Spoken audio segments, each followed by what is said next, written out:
নমস্কার বন্ধুরা, আমাদের রান্নাঘরে সবাইকে স্বাগত। আজ বানিয়েছি একদম বাজারের মতন একটা বিস্কুটের রেসিপি। আর এই বিস্কুটের রেসিপিটা তোমরা না দেখলে বিশ্বাসই করবে না যে সত্যি সত্যি বাজারের মতন বিস্কুট কিভাবে আমি বাড়িতেই বানিয়েছি।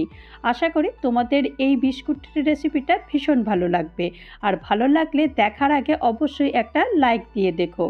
তো চলো দেখে নিই এই বিস্কুটের রেসিপিটা আমি কিভাবে বাড়িতেই বানিয়েছি।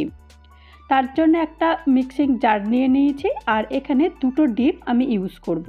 তো দুটো ডিমের মধ্যে একটা ডিম এরকম ফাটিয়ে দিয়েছি আর আরেকটা ডিমও এরকম ফাটিয়ে দিচ্ছি। তবে ডিমগুলো কিন্তু একদম রুম টেম্পারেচারের ডিম হতে হবে। আর এখন এখানে 1 কাপ আমি চিনি নিয়েছি। চিনিটা এখানে মোটা দানা বা পাতলা এরকম কোনো ব্যাপার নেই, যে কোনো দানারই চিনি হতে পারে। আর 1 চামচ ঘি দিয়েছি। ঘি দিয়ে তারপর এটাকে একটা স্মুথ একটা পেস্ট বানিয়ে রেখে দিয়েছি। আর এখন একটা থালা নিয়ে নিয়েছি আর এখন এখানে আমি 1.5 কাপ মতো আটা নিয়ে নিয়েছি। তোমরা চাইলে এখানে ময়দাও নিতে পারো, তবে আমি একটু হেলদি বানাবার জন্য আমি এখানে আটা ইউজ করেছি। আর আটার বিস্কুট খেতে কিন্তু খুব একটা খারাপ লাগে না। আর পরিমাণ মতো আমি নুন দিয়ে দিয়েছি আর 1/3 কাপ আমি সুজি দিয়েছি। সুজিটাও একটু হালকা চেলে নিয়েছি। আর এখন 2 চামচ মতো আমি তেল দিয়েছি। তেলের চামচটা তোমরা দেখে থাকবে, একদম ঘরের যে চামচ হয় সেই চামচটাই কিন্তু আমি দিয়েছি। আর এখন সবগুলো দিয়ে দিয়েছি, দিয়ে একটু হালকা একটু এরকমভাবে মেখে নিচ্ছি। আর এখানে আমি কিছু টেস্টের জন্য কিছু কাজুর কুচি নিয়ে নিয়েছি। তোমরা এটা অপশনাল হিসেবেও নিতে পারো, তোমরা দিতেও পারো, তোমরা নাও দিতে পারো। তো আমি একটু স্বাদের জন্য দিয়ে দিয়েছি।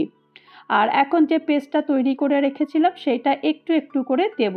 একবারে দেব না, একবারে দিলে একদম হয়তো মাখা মাখা হয়ে যাবে আর মাখাটা তখন ভালো হবে না। তো সেই কারণে একটু করে দিয়ে যতটা দরকার ঠিক ততটাই এরকমভাবে দিয়ে দেব। তবে একটা কথা বলে রাখি, এখানে কিন্তু একটুও জল দেওয়া যাবে না। যদি খুব একটু লুজ হয়ে যায় তাহলে তোমরা প্রয়োজন হলে একটু আটা দিতে পারো, কিন্তু কোনো মতে জল ইউজ করবে না। তো এখন দেখো এরকমভাবে একটা ডো তৈরি করে নিয়েছি। একদম দেখো তেলে একটা ডো তৈরি হয়ে গেছে। তো এই ডোটা থেকে আমি এখন এরকম রুটির মতো করে একটু সামান্য তেল দিয়েছি। তেল দিয়ে এরকম স্ল্যাপে আমি বেলে নিয়েছি। তো এরকম লম্বা লম্বা করে বেলবো, তবে খুব কিন্তু পাতলাও করব না আর খুব একটা মোটাও করব না, মোটামুটি একটু প্রমাণ মতো একটু বানাবো। তো এরকম একটা আমি কুকি কাটার নিয়েছি। তো এই কুকি কাটার দিয়েই আমি এগুলো কাটবো। তবে তোমাদের কাছে যদি কুকি কাটার না থাকে তোমরা জলের বোতলের যে ঢাকনাগুলো থাকে সেই ঢাকনাগুলো দিয়েও তোমরা এরকম কেটে নিতে পারো। আমার কাছে এই কুকি কাটারটা ছিল, তো আমি ভাবলাম তাহলে কুকি কাটারটা দিয়ে করি, তাহলে বিস্কুটগুলো দেখতেও ভালো হবে আর সাইজগুলোও একদম পারফেক্ট হবে।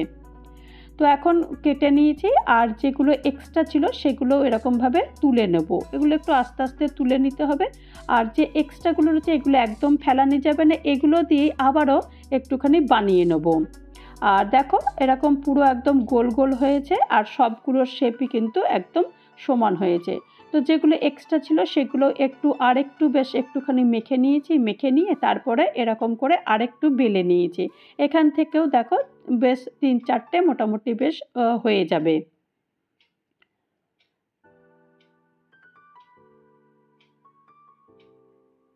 তো দেখো এরকম বলতে বলতে দেখো আমি বললাম 3-4টে হয়ে যাবে। তো এরকম হয়ে গেছে।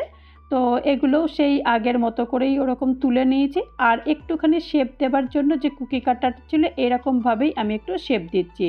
আর তোমরা তোমাদের ইচ্ছা অনুযায়ী বিস্কুটের যে কোনো তোমরা শেপ দিতে পারো। আমি এরকম শেপ দিয়েছি, এই শেপটা বেশ ভালো লাগতো, তো সেই কারণেই ভাবলাম যে এই শেপটাই দিই। তো এখন আমি অলরেডি আগে থেকে গ্যাসে তেল গরম করতে দিয়ে দিয়েছি। তেলটা গরমও হয়ে গেছে আর এখন একটা করে বিস্কুটগুলো আমি সব দিয়ে দেব। তবে এখানে একটা কথা বলে রাখি, তোমরা যখন বিস্কুটগুলো দেবে তখন কিন্তু একদম লো ফ্লেমে দেবে, তারপরে এটা মিডিয়াম ফ্লেমে এটা ভাজতে হবে। আর ভাজাটা একটু কেয়ারফুলি করে নিতে হবে। যদি লো ফ্লেমে ভাজা হয় তাহলে কিন্তু বিস্কুটটা একদম শক্ত হয়ে যাবে। আর সেই কারণে এটা মিডিয়াম ফ্লেমে এটাকে ভাজতে হবে। আর ভাজাটাও কিন্তু একদম বেশি ভাজলে চলবে না, বেশি ভাজলে একদম কুড়মুড়ে হয়ে যাবে। তো বিস্কুট একদম কুড়মুড়ে চাই না, যেমন নর্মাল বিস্কুট হয় ঠিক সেই রকমই বিস্কুট হবে। তো দেখো মোটামুটি ভাজা হয়ে গেছে, এর থেকে বেশি আর ভাজবো না, একটু বেশ লাল লাল হয়ে যাবে তখনই এটাকে তুলে নেব।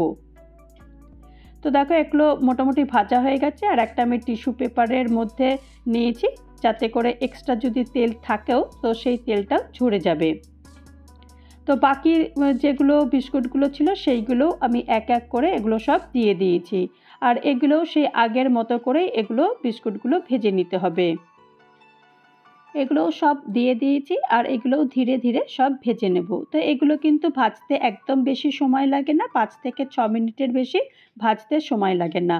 তো দেখলে তো বিস্কুটগুলো কতটা তাড়াতাড়ি হয়ে গেল, আর একদম বাজারের বিস্কুটের মতোই দেখতে হয়েছে না। তো বিস্কুটগুলো খুব তাড়াতাড়ি হয়ে যায়, একদম কিন্তু সময় লাগে না।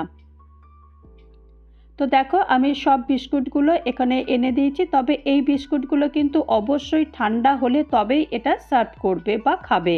তো এই বিস্কুটগুলো এখন মোটামুটি পুরোটাই ঠান্ডা হয়ে গেছে, আর তোমাদেরকে দেখাচ্ছি, দেখতে দেখো কতটা সুন্দর হয়েছে। আর যে শেপটা আমি তৈরি করেছি সেই শেপটাও দেখো খুব সুন্দর এসেছে। তো চলো একটা ভেঙেও দেখাই বিস্কুটগুলো কেমন হয়েছে। দেখো কতটা সুন্দর হয়েছে, একদম বাজারের বিস্কুটের মতো দেখতে হয়েছে না? আমার তো ভীষণই ভালো লেগেছে। আর তোমাদের যদি ভালো লাগে তাহলে অবশ্যই একটা লাইক দিও। তো তৈরি হয়ে গেল আমার আটার বিস্কুট। তো এই বিস্কুটের রেসিপিটা যদি তোমাদের কারোর ভালো লাগে তাহলে অবশ্যই একটা লাইক করো, কমেন্ট করো, আর আমার চ্যানেলটা প্লিজ সাবস্ক্রাইব করে আমার পাশে থেকো। আর যারা নতুন বন্ধু হয়ে আমার চ্যানেলে ভিজিট করেছো তাদেরকে অজস্র ধন্যবাদ। ভালো থেকো, নমস্কার।